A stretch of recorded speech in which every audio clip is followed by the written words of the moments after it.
अस्सलामुअलैकुम। पेशे खिदमत है अंबरनाग मारिया सीरीज की कहानी थ्यूसोंग का दुश्मन नाग, पहला हिस्सा। अंबर, थ्यूसोंग और केटी ने अपने खतरनाक पाताल के सफर की तैयारियां शुरू कर दी। केटी और थ्यूसोंग ने चमड़े की जैकेटें पहन ली थी जिन पर सफेद सांप की चर्बी मल दी गई थी। वो तीनों बुजुर्ग सांप की बताई हुई चट्टानों में पहुंच गए जहां से पाताल की तरफ नीचे जमीन के अंदर एक रास्ता जाता था। आसमान बादलों में छुपा हुआ था। दिन आधा गुजर गया होगा। उन्होंने चट्टानों में इधर उधर घूम फिर कर आखिर एक गार तलाश कर ली। अंबर ने कहा, जरूर यही वो गार है जिसमें पाताल की तरफ रास्ता जाता है। केटी और थ्यूसोंग ने गार में झांक कर देखा। गार में घुप अंधेरा था। उस अंधेरे में उन्हें छत से लटकते लंबे लंबे जाले नजर आ रहे थे। केटी ने कहा, यहाँ इसके सिवा दूसरा कोई गार नहीं है। इसका मतलब है कि यही रास्ता नीचे पाताल को जाता होगा। थ्यूसोंग ने कहा, यहाँ भी नाग की खुशबू नहीं आ रही। अंबर ने कहा, नाग की खुशबू तो अभी नहीं आ सकती। खुदा जाने पाताल की आग में वो किस मुकाम पर है और किस हालत में है। थ्यूसोंग बोला, मेरा ख्याल है हमें इस गार में अपना सफर शुरू कर देना चाहिए। तीनों साथी गार में दाखिल हो गए। अंबर ने चट्टान के बाहर पड़ी हुई दरख्त की एक शाख उठा ली थी। इसकी मदद से वो आगे लटकते जालों को एक तरफ हटाता जाता था। गार की ढलान शुरू हो गई थी। जमीन आहिस्ता आहिस्ता नीचे जा रही थी। कुछ दूर जाने के बाद जमीन फिर हमवार हो गई। यहाँ गार का मोड़ था, वो मोड़ घूम गए। यहाँ गहरा सन्नाटा था, कोई आवाज नहीं थी। अंबर आगे आगे था। केटी और थ्यूसोंग उसके पीछे पीछे चले आ रहे थे। गार की फिजा में हब्स था, फिर भी वहां सांस लेने के लिए हवा मौजूद थी। गार का मोड़ घूमकर वो थोड़ी दूर ही गए होंगे कि अंबर जो आगे आगे जा रहा था मिट्टी की एक ढेरी से टकरा गया।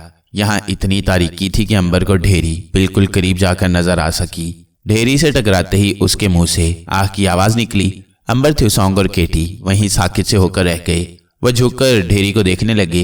ये देखकर उन्हें सख्त हैरानी हुई कि जिस चीज को मिट्टी की ढेरी समझ रहे थे वो एक इंसान था जो आलती पालती मारे बैठा था। उसके सारे जिस्म पर मकड़ियों ने जाला बुन रखा था। एक छिपकली उस आदमी के सर में बैठी थी। अंबर को देखकर वो छिपकली दूसरी तरफ उतरकर गायब हो गई। उस पुरस्कार आदमी की आंखें बंद थी और आंखों पर भी मकड़ियों ने जाला तान दिया था। ये आवाज इसी आदमी के हलक से निकली थी। अंबर ने कहा, बाबा तुम कौन हो और यहाँ कब से बैठे हो? थ्यूसोंग और केटी भी उस पुरस्कार आदमी को गौर से देखने लगे। उस बुत की तरह बैठे हुए आदमी के खुश्क मिट्टी भरे होंठ हिले तो उन होंठों पर तना हुआ मकड़ी का जाला टूट गया। उसी पुरस्कार आदमी ने कहा, मैं जानता था तुम लोग आ रहे हो। सुनो, मेरा नाम धनोत्री है। मैं देवलोक से आज से हजारों बरस पहले इस जमीन पर आया था। मेरे पास मेरा एक साथी भी था। हम दोनों आकाश के पाक स्थान से यहाँ दुनिया की सैर करने आए थे, लेकिन हम यहाँ के सैर तमाशे में खो गए और अपने पाक स्थान स्वर्ग को भूल गए। मेरा साथी मर गया। अब मैंने वापस स्वर्ग यानी अपने देवलोक की तरफ जाना चाहा तो फरिश्तों ने रास्ता बंद कर दिया। तब से मैं अपने गुनाहों का कफारा अदा करने के लिए इस गार में बैठा खुदा की इबादत कर रहा हूँ, लेकिन अभी भगवान ने मेरे गुनाह माफ नहीं किए। जिस रोज मेरे गुनाह माफ कर दिए गए इस जमीन से अपने स्वर्ग में चला जाऊंगा। अंबर ने सवाल किया, आपको कैसे पता चला कि हम यहाँ आ रहे हैं? बुजुर्ग आदमी बोला, मुझे ज्ञान हुआ कि तुम लोग आ रहे हो और तुम वो लोग हो जो मेरी तरह हजारों बरस से जिंदा हो। केटी ने कहा, फिर तो आपको यह भी मालूम होगा कि हम यहाँ क्यों आए हैं। हाँ, बुजुर्ग इंसान ने कहा, मैं जानता हूँ कि तुम नाग की जुस्तजू में यहाँ आए हो और पाताल में जाने का इरादा रखते हो। थ्यूसोंग बोला, खुदा आपका भला करे, हमें पाताल का रास्ता बता दीजिए। बुजुर्ग इंसान ने कहा, मगर नाग तुम्हें पाताल में नहीं मिलेगा। इतना सुनकर केटी, थ्यूसोंग और अंबर एक दूसरे का मुंह तकने लगे कि ये बुजुर्ग इंसान क्या कह रहा है, जबकि बुजुर्ग सांप ने उन्हें यही बताया था कि नाग पाताल में है। अंबर ने कहा, मगर बुजुर्ग इंसान, ये बात तो खुद नाग ने अपनी आवाज में कही थी कि मैं पाताल में उतर रहा हूँ। बुजुर्ग इंसान ने एक आह भरी और बोला, यही एक राज है जिसको ना तुम समझ सकते हो और ना बुजुर्ग सांप ही समझ सकता था।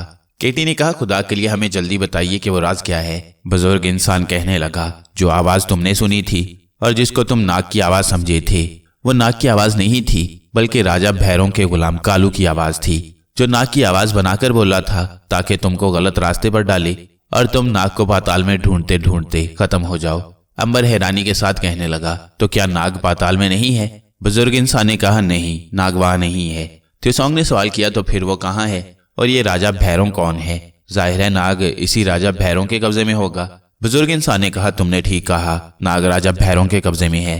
केटी ने पूछा, ये राजा भैरों कौन है और इसकी नगरी कहाँ है? बुजुर्ग इंसान एक पल के लिए खामोश हो गया, फिर आह भर कर बोला, ये वो राज है जो इस जमीन के ऊपर सिवाय भगवान के और उसके बाद सिवाय मेरे और कोई नहीं जानता। सुनो, राजा भैरों आसमान से गिरी हुई एक बदरू है जो गुनाहों की दलदल में उतर गई तो उसे ये सजा मिली कि उसे एक ऐसी बदरू बना दिया गया जो जमीन के अंदर बंद कर दी गई। राजा भैरों की अब जमीन के अंदर गुनाहगार बदरूहों की बस्ती पर हुकूमत है।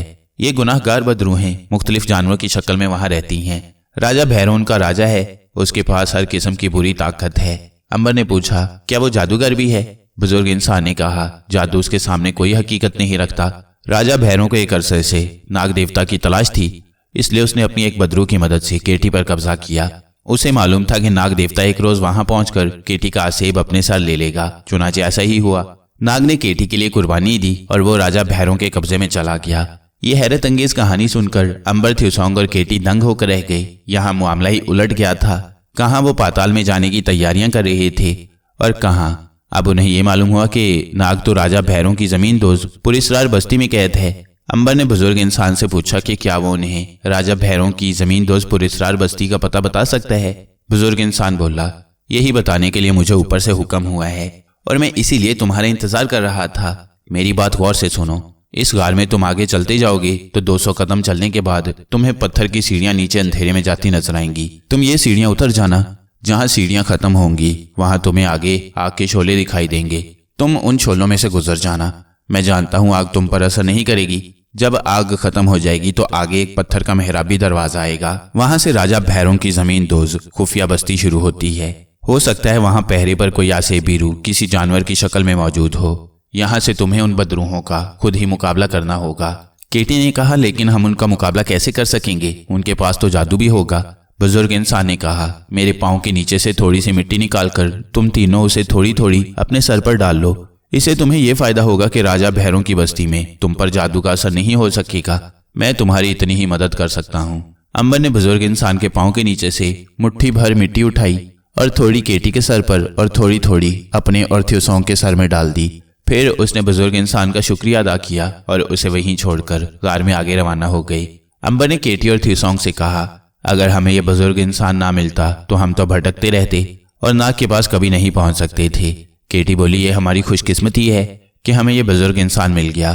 थ्यूसोंग गार को ऊपर नीचे देखता चल रहा था। कहने लगा, गार की छत से अब जाले नहीं लटक रहे, मगर यहाँ अंधेरा काफी गहरा है। जब वो 100 कदम चले तो गार में रोशनी नजर आने लगी। ये रोशनी उस आग के शोलों की थी जो वहां से 100 कदम के फासले पर गार में जल रही थी। करीब पहुंचकर उन्होंने देखा कि गार में आग के शोलों ने एक दीवार खड़ी कर रखी है। किसी इंसान का इस आग में से गुजरना और फिर जिंदा रहने का सवाल ही पैदा नहीं होता था, लेकिन थ्यूसोंग, केटी और अंबर इसमें से गुजर सकते थे। चुनाचे वो आगे पीछे हो गए। उन्हें आग की तपिश बिल्कुल महसूस नहीं हो रही थी। वो बड़े आराम से आग के शोलों में दाखिल हो गए। उनके चारों तरफ आग के भड़कते हुए शोलों का शोर और आंखों को चुंधिया देने वाली रोशनी थी। वो तेज तेज कदमों से आग में से गुजर गई। दूसरी जानिब भी गार था, मगर आग पीछे रह गई थी। अंबर ने कहा, यहाँ आगे वो दरवाजा आएगा जहाँ बुजुर्ग इंसान के कहने के मुताबिक किसी आसेबी जानवर का पहरा है। थ्यूसोंग, केटी, अंबर साथ साथ थे। वो दीवार के साथ लगकर आगे बढ़ने लगे। गार की जमीन ढलानी नहीं थी, यहाँ अंधेरा भी नहीं था, क्योंकि पीछे से गार की आग की रोशनी आ रही थी। जब वो आग के शोलों से काफी दूर निकल आए तो गार में एक बार फिर अंधेरा छा गया। अब वो बड़ी एहतियात से चल रहे थे, क्योंकि उन्हें गार में पत्थर का दरवाजा चंद कदमों पर नजर आने लगा था। अंबर ने सरगोशी में कहा, यही वो दरवाजा है जो राजा भैरों की खुफिया बस्ती को जाता है। केटी ने आहिस्ता से कहा, मुझे यहाँ कोई आसेबी जानवर नजर नहीं आ रहा।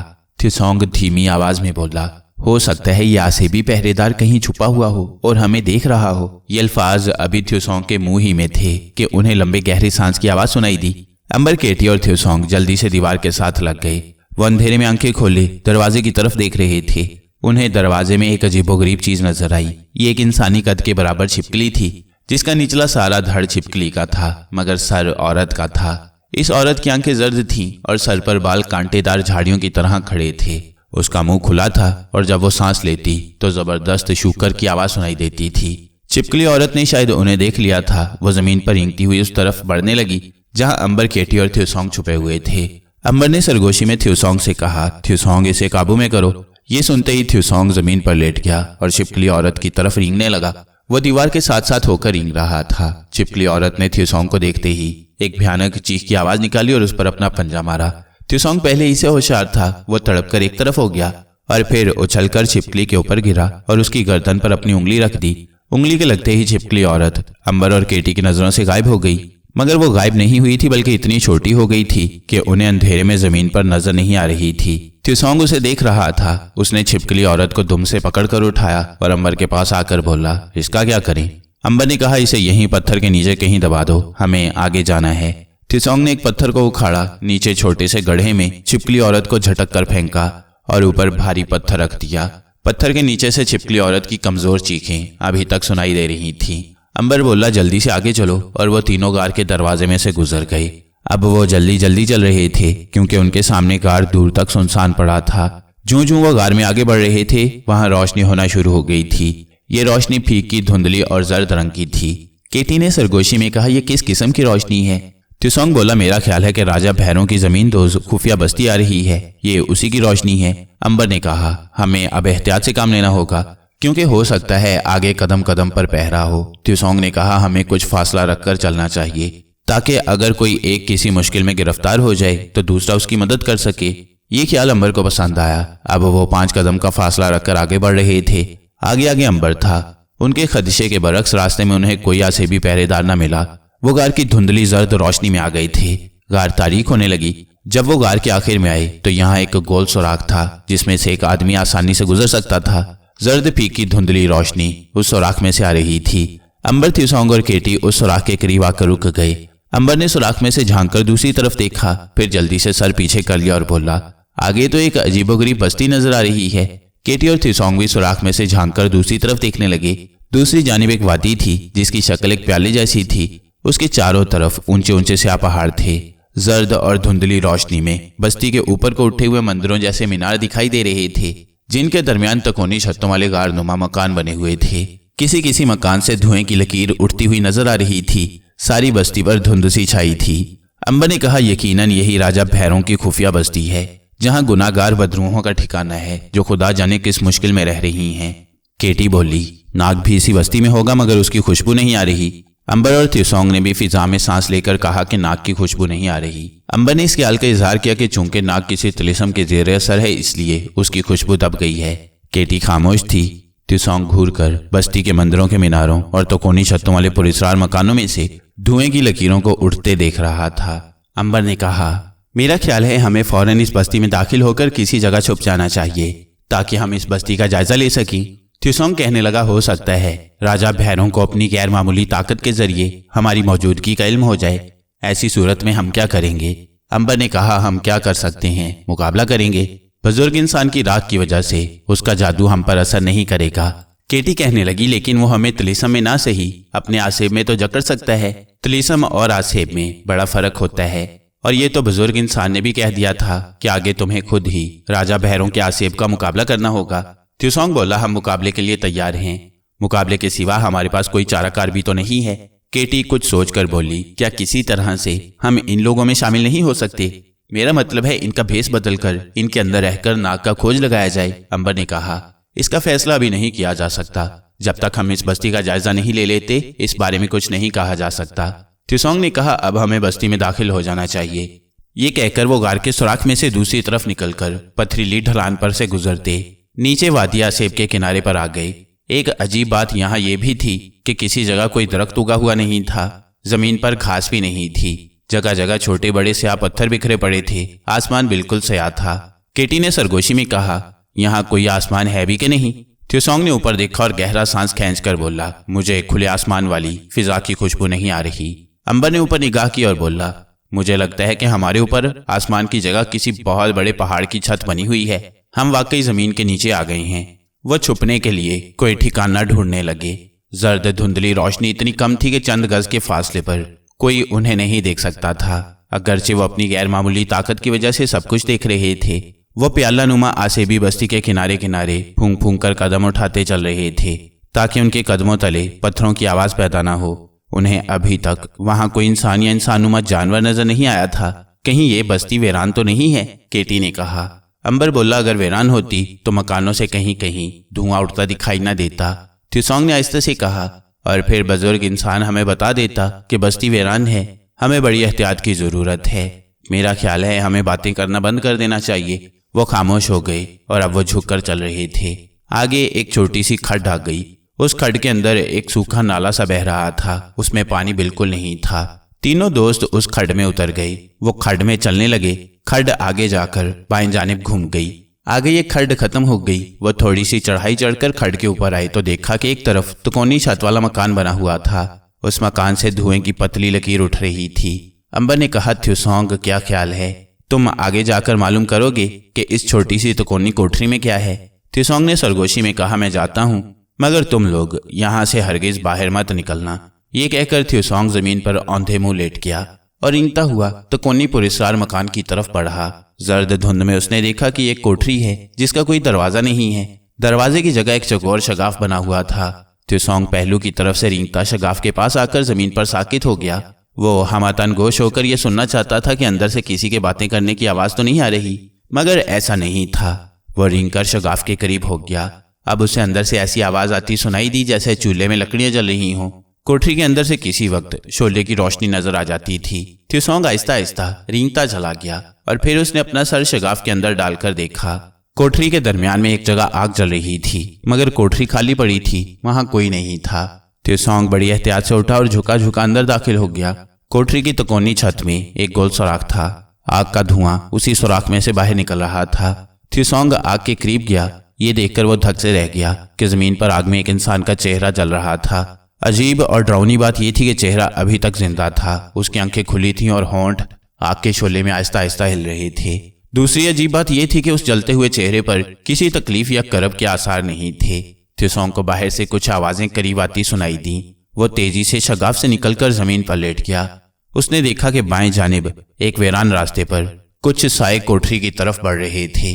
थ्यूसोंग किसी मगरमच्छ की तरह जमीन पर रेंगता तेजी से वापस केटी और अंबर के पास आ गया। वो लोग भी उन सायों को देख रहे थे जो तिकोनी कोठरी की तरफ बढ़ रहे थे। उधर से ऐसी आवाजें आ रही थी जैसे बहुत से मगरमच्छ दरिया से मुंह बाहर निकालकर लंबे लंबे सांस ले रही हों। अभी उन्हें साए पूरी तरह से वाज़ेह तौर पर दिखाई नहीं दे रहे थे।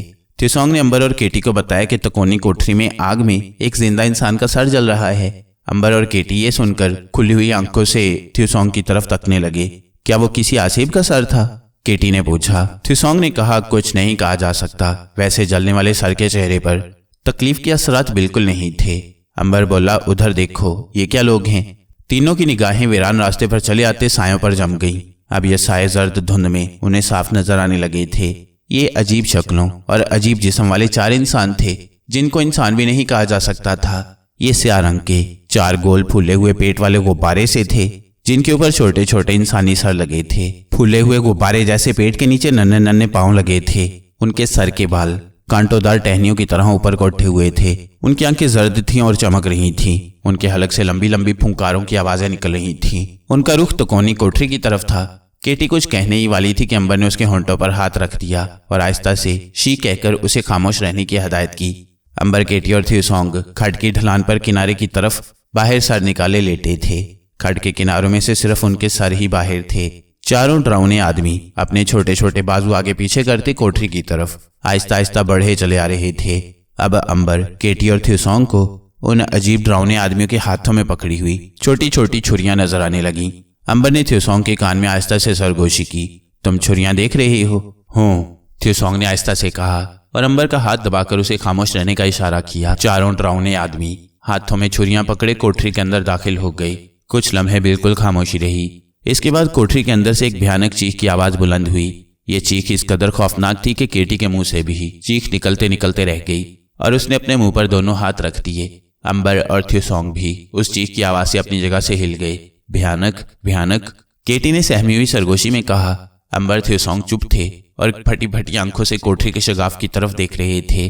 थोड़ी देर के बाद उन्हें फिर वही मगरमच्छों जैसी फुंकारों की आवाजें सुनाई देने लगी। फिर कोठरी के शगाफ में से वही डरावने आदमी बाहर निकले। अब वो 4 नहीं बल्कि 3 थे। वो आहिस्ता आहिस्ता फूले हुए स्याह पेट बढ़ाए चल रहे थे। उनका रुख उस वीरान पतली सी पथरीली सड़क की जानिब था जिधर से वो चलकर आए थे। जब वो नजरों से ओझल हो गए तो अंबर ने गहरा सांस लेकर कहा, जरूर इन्होंने एक आदमी को अंदर मार डाला है। केटी बोली, मेरे खुदा, किस कदर भयानक चीख की आवाज थी। थ्यूसोंग बोला, क्या ख्याल है, मैं कोठरी में जाकर देखूं कि अंदर क्या मामला है? अंबर ने कहा, हम भी तुम्हारे साथ चलते हैं। वो तीनों खड्ड में से निकलकर बाहर जमीन पर आ गए और रेंगने की बजाय झुककर चलते हुए कोठरी के शगाफ के पास आकर बैठ गए। अब वो बैठे बैठे आगे खिसकने लगे। शगाफ के अंदर आग की धीमी धीमी रोशनी हो रही थी। त्सोंग ने धीमी आवाज में कहा, मुझे इंसानी गोश्त के जलने की बू आ रही है। ये बू केटी और अंबर को भी महसूस हुई थी। त्सोंग के पीछे पीछे अंबर और केटी भी कोठरी में दाखिल हो गई। वो कोठरी में शगाफ के साथ ही दीवार से लगकर बैठ गई। उन्होंने देखा कि कोठरी के दरमियान में छोटे से गड्ढे में आग जल रही थी। त्सोंग रेंगता हुआ आग के करीब आ गया और तेजी से वापस आकर अंबर से सरगोशी में बोला, आग में 2 इंसानी सर जल रहे हैं। वो उठकर आग के पास आ गई। आग के गड्ढे की दूसरी जानिब कोने में उसी डरावने आदमी का निचला धड़ था, जिसका सर काटकर आग में डाल दिया गया था। केटी तो खौफ से पीछे हट गई। मेरे खुदा, किस कदर डरावना मंजर है। अंबर जल्दी से शगाफ के पास गया और उसने झांक कर इत्मीनान कर लिया कि बाहर कोई नहीं है। वह लपक कर त्सोंग के पास आया। वो आग में देखने लगे। पहले वाला इंसानी सर जलकर स्याह हो चुका था, दूसरा सर अभी जल रहा था। अंबर ने कहा, इस आदमी के चेहरे पर भी तकलीफ का एहसास नहीं है। केटी बोली, लेकिन फिर इसने चीख क्यों मारी थी? त्सोंग बोला, हो सकता है ये जिस्म से सर अलग होने की तकलीफ हो।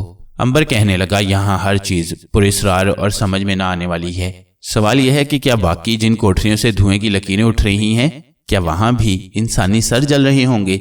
इसका जवाब त्सोंग और केटी के पास नहीं था। त्सोंग ने कहा, हमारा यहाँ ज्यादा देर ठहरना दुरुस्त नहीं है।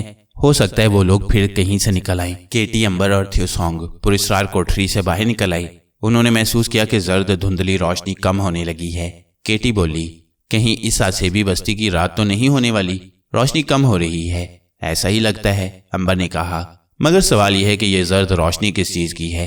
त्सोंग बोला, आसेबी बस्ती है, बदरूहों का ठिकाना है। यहाँ कुछ भी बगैर किसी माकूल वजह के हो सकता है।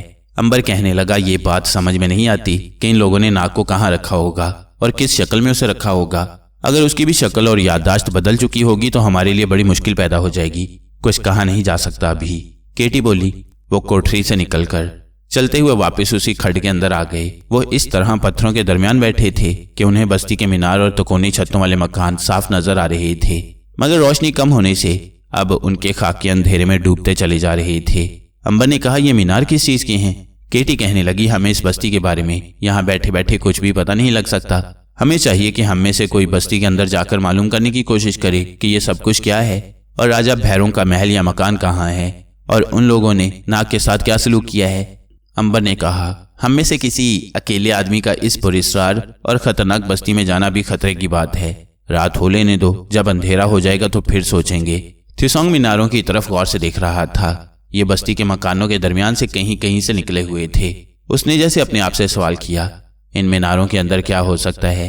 अंबर बोला, क्या कहा जा सकता है? जाहिर है ये आसेबी बस्ती है। खुदा जाने ये कौन सी मखलूक है। हो सकता है इन मीनारों में भी बदरूहें ही रहती हों। केटी ने कहा, क्यों ना अंधेरा हो जाने पर मैं इन मीनारों में जाकर सुराग लगाऊं कि वहां क्या है। हो सकता है नाग का उन मीनारों से ही कुछ पता चल सके। अंबर बोला, तुम्हारा जाना ठीक नहीं। इस काम के लिए या तो हम तीनों इकट्ठे जाएंगे और या फिर त्सोंग जाएगा, क्योंकि उसके पास चीजों और जानदारों को छोटा कर देने की एक ऐसी ताकत है जो हम में से किसी के पास नहीं है। त्सोंग अपनी सोच की दुनिया से चौंक कर बोला, हाँ तुम ठीक कह रहे हो अंबर भैया।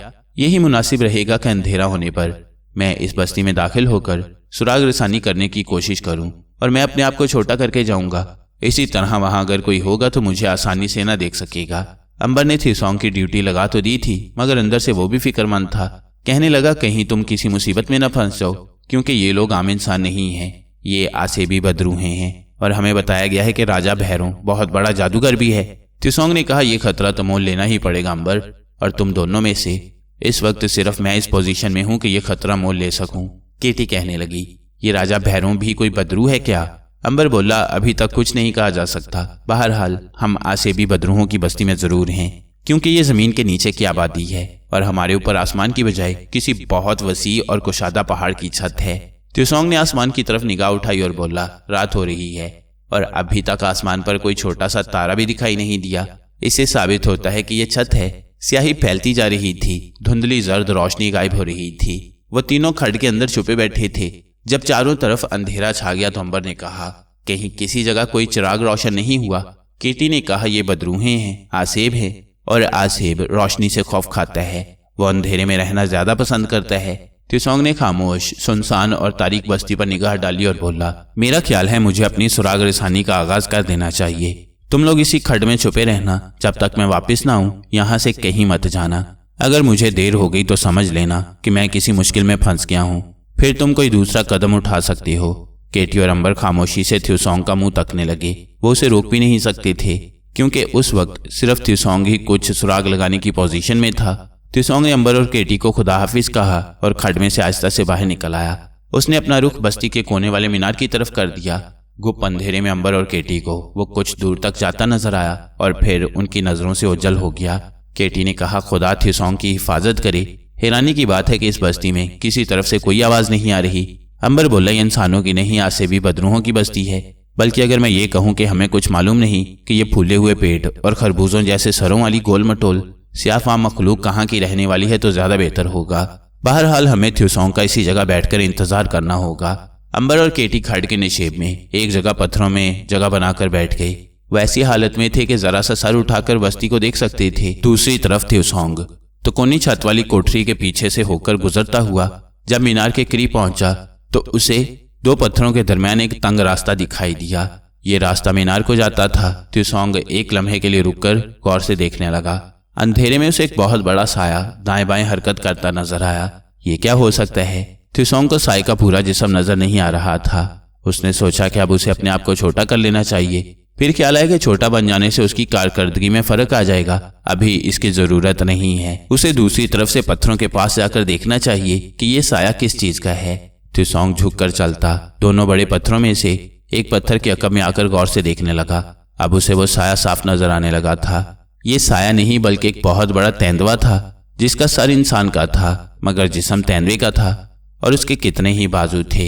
इंसानी सर गोल था, आंखों की जगह दो रोशन सुराख थे। सर पर बालों का बहुत बड़ा गुच्छा पड़ा था। उसके होंठ फैले हुए थे और उनमें से आहिस्ता आहिस्ता खुरखुराहट की आवाजें निकल रही थीं। जब आवाज निकलती तो मुंह से हल्की सी भाप भी खारिज होती थी। यूं महसूस होता था कि वो मीनार के दरवाजे पर पहरा दे रहा है क्योंकि मीनार की सीढ़ियां वहां से बिल्कुल पास ही थीं। तेंदुआ इंसान अपने बाजू को इधर उधर घुमा रहा था जैसे फिजा में किसी की बू लेने की कोशिश कर रहा हो। थ्यूसोंग, अंबर और केटी को इस बात का इल्म ही नहीं था कि गार वाले बुजुर्ग इंसान के पांव के नीचे से उन्होंने जो राख लेकर अपने सरों में डाली थी उसकी वजह से उनके जिस्मों की खुशबू सिवाय उनके साथी नाग या मारिया के दूसरा कोई नहीं सूंघ सकता था। अगरचे ये सिर्फ कुछ दिनों के वक्फे के लिए हुआ था। अगर थ्यूसोंग के सर में बुजुर्ग इंसान के पांव की राख ना होती तो तेंदुए आदमी के बाजू एक सेकंड में थ्यूसोंग को लपक कर अपनी गिरफ्त में ले लेते।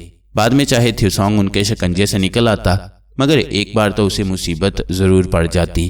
थ्यूसोंग ने दिल में एक बात तय की और जमीन पर लेटकर तेंदुए की तरफ रींगने लगा। वो तेंदुए के पीछे की तरफ से होकर आगे बढ़ रहा था। अब वो इंसानी तेंदुए के इतना करीब पहुंच गया था कि उसे उसके जिस्म में से निकलती तेज बू महसूस होने लगी थी। उसके बाजू सांपों की तरह लहरा रहे थे। थ्यूसोंग के सर पर मली हुई बुजुर्ग इंसान की राख की वजह से तेंदुए इंसान को थ्यूसोंग की मौजूदगी का अभी तक इल्म नहीं हो सका था। थ्यूसोंग उसे मजीद मौका नहीं देना चाहता था।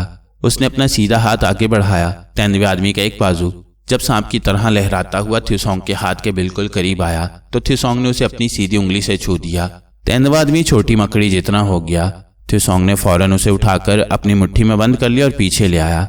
बड़े पत्थर की ओट में आते ही उसने मुट्ठी खोलकर तेंदुए आदमी को झुककर गौर से देखा। तेंदुआ इंसान नन्ही सी मकड़ी की शक्ल में पेचोताब खा रहा था। फिर उसे बारीक आवाज सुनाई दी जो इंसानी भी थी और किसी जानवर की आवाज से भी मिलती जुलती थी।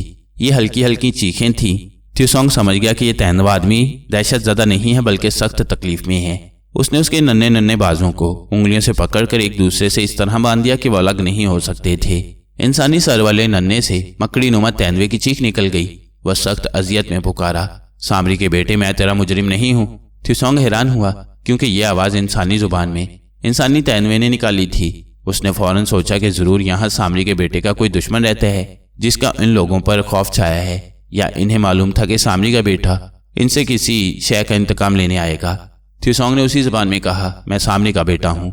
मैं जानता हूँ कि तुम मुजरिम नहीं हो, लेकिन अगर तुमने मुझे राजा भैरों के बारे में ना बताया कि वो इस वक्त कहाँ है तो मैं तुम्हें अभी अपने पांव तले मसल कर खत्म कर दूंगा। तुम मेरी ताकत से खूब वाकिफ हो। इंसानी तेंदुए ने सख्त अजियत में कहा, तुझे सामरी की कसम मेरे बाजू खोल दे, मैं तुझे बताता हूँ। थ्यूसोंग ने इंसानी तेंदुए के बाजू खोल दिए। अब इंसानी तेंदुए ने, जो छोटी सी मकड़ी की शक्ल में थ्यूसोंग की हथेली पर बैठा था, कहा, सामरी के बेटे, मैं तो मौत के मीनार पर पहरा देता हूँ। मैं राजा भैरों के जुल्म में शामिल नहीं। तुम्हारे बाप को राजा भैरों ने ही कत्ल किया था, मेरा इसमें कोई कसूर नहीं। आहिस्ता आहिस्ता थ्यूसोंग को सब बातें मालूम हो रही थीं। उसने कहा, मुझे ये बताओ कि राजा भैरों कहाँ है। मैं तुम्हें कुछ नहीं कहूँगा। मैं जानता हूं तुम बेगुनाह हो। इंसानी तैनवे की बारीक आवाज आई। सामरी के बेटे, अगर तुम मुझको सामरी की कसम दो कि तुम किसी के आगे मेरा नाम नहीं लोगे तो मैं तुम्हें बता दूंगा कि राजा भैरों इस वक्त कहाँ है। थिसोंग को क्या एतराज हो सकता था, फौरन बोला, मैं सामरी की कसम खाकर तुम्हें कॉल देता हूं कि मैं किसी के आगे तुम्हारा नाम नहीं लूंगा। इंसानी तैनवा बोला, मैं जानता हूं कि सामरी का बेटा अपने कॉल से कभी नहीं फिरेगा। सुनो, राजा भैरों इस वक्त अपने बड़े मीनार के नीचे तय खाने में है। सामरी को हलाक कर देने के बाद वो तुम्हें भी मौत के घाट उतारने की फिक्र में है, ताकि तुम्हें मारने के बाद वो जमीन और समुद्र के अंदर की सारी बदरू मखलूक का अकेला बादशाह बन जाए। थिसोंग उसकी एक एक बात गौर से सुन रहा था। उसने पूछा, राजा भैरों के बड़े मीनार को कौन सा रास्ता जाता है? इंसानी तैनवे ने किसी कदर ताज्जुब से कहा, सामरी के अजीम बेटे, तुम इतने बड़े जादूगर के बेटे हो कि जिससे बड़ा जादूगर रुए जमीन पर आज तक पैदा नहीं हुआ, लेकिन क्या तुम अपनी ताकत से यह भी मालूम नहीं कर सकते कि राजा भैरों के मीनार को कौन सा रास्ता जाता है? थिसोंग ने फौरन कहा, मेरे अजीम बाप सामरी की मौत के बाद अभी उसकी विरासत का पूरा जादुई खजाना मेरे पास नहीं आया। मैं तो गुस्से में अपने बाप सामरी के कातिल को उसके भयानक जुर्म की सजा देने निकला हूँ। उसके बाद मैं अपने बाप के पूरे जादू और तलीसम का मालिक बन जाऊंगा। वैसे मेरे पास कई दूसरे जादू हैं। उसी जादू के जरिए मैंने तुम्हें इतने बड़े तैनवे से छोटा कर दिया। इंसानी तैनवा बोला, ये तो मैं उसी वक्त जान गया था कि जब तुमने मुझे छोटी सी मकड़ी बना दिया कि ये सिवाय सामरी के अजीम बेटे के दूसरा कोई नहीं हो सकता। थिसोंग ने कहा, मैं तुम्हें फिर से बड़ा बना सकता हूँ, लेकिन तुम्हें मुझे एक बात और बतानी होगी। इंसानी तैनवे ने कहा, अगर मैं बता सका तो जरूर बताऊंगा। थिसोंग ने इंसानी तैनवे से कहा, मुझे मेरे बाप अजीम सामरी जादूगर ने बताया था कि यहाँ एक ऐसा इंसान भी आएगा जो असल में सांप होगा और राजा भैरों से अपने कब्जे में करेगा। तुम मुझे बताओ कि वो इंसानी सांप कहाँ पर मुझे मिलेगा? इंसानी तैनवे ने आजिजी से गिड़गिड़ा कर कहा, सामरी के फर्जंद, तुम्हें अपने अजीम बाप की कसम है, मुझसे ये मत पूछो, क्योंकि मुझे कुछ मालूम नहीं कि ये इंसान सांप यहाँ किस मुकाम पर है। मुझे सिर्फ इतना ही इल्म है कि राजा भैरों ने एक ऐसे नाग को अपने काबू में कर रखा है, क्योंकि वो उसकी मदद से खुशकी और समुद्र के सारे कीड़े मकोड़ों, सांप, बिच्छुओं, मगरमच्छों और दूसरे दरिंदों पर भी अपनी हुकूमत कायम करना चाहता है। मैं कसम खाकर कहता हूँ कि मैं इससे ज्यादा नहीं जानता। थिसोंग को यकीन आ गया, क्योंकि ये दरिंदे झूठ नहीं बोला करते। उसने कहा, क्या तुम्हें इतना भी मालूम नहीं कि वो इंसानी सांप यानी नाग यहाँ किस जगह पर कैद है? इंसानी तैनवा बोला, अगर मुझे मालूम होता तो मैं तुम्हें जरूर बता देता। ये राज यहाँ सिवाय राजा भैरों के दूसरे किसी को मालूम नहीं। थिसोंग ने अब उससे पूछा कि ये जो यहाँ मीनार बने हुए हैं, इनके अंदर क्या है?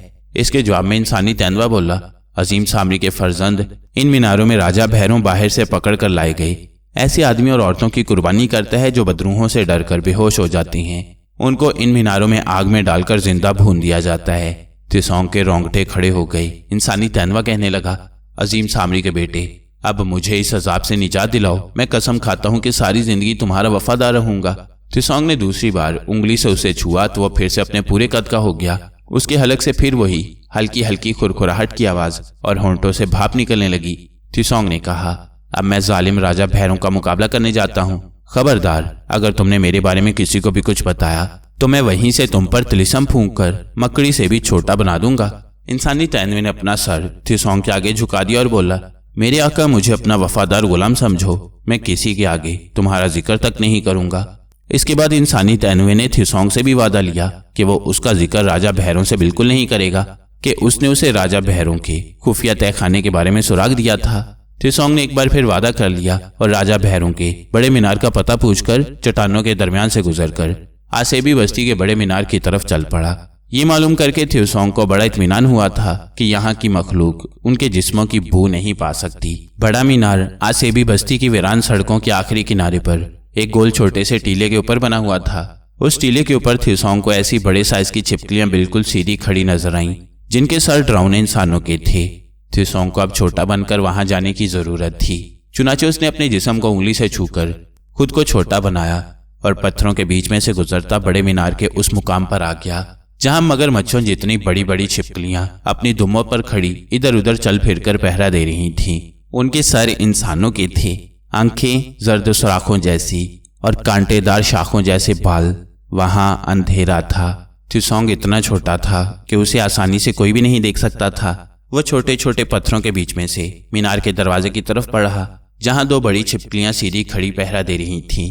थोड़ी थोड़ी देर बाद उनके मुंह से आग के जर्द शोले निकलकर मीनार के दरवाजों पर पड़ते थे कि अगर कोई आसेबी बदरूबी इजाजत के बगैर वहां से गुजरने की कोशिश करे तो जलकर भस्म हो जाए। थ्यूसॉन्ग जमीन पर आहिस्ता आहिस्ता चलता एक छिपकली के बिल्कुल पीछे उसकी दुम के पास आ गया। वो उसे छोटा नहीं करना चाहता था। इस तरह से वहां शोर मच जाता और राजा भैरों को खबर हो जाती कि कोई जादूगर वहां आने में कामयाब हो गया है, जो सामरी का बेटा ही हो सकता था। उसे अपना तिलिस्मी जवाबी हमला करने का मौका मिल जाता और थ्यूसॉन्ग उसे यह मौका नहीं देना चाहता था।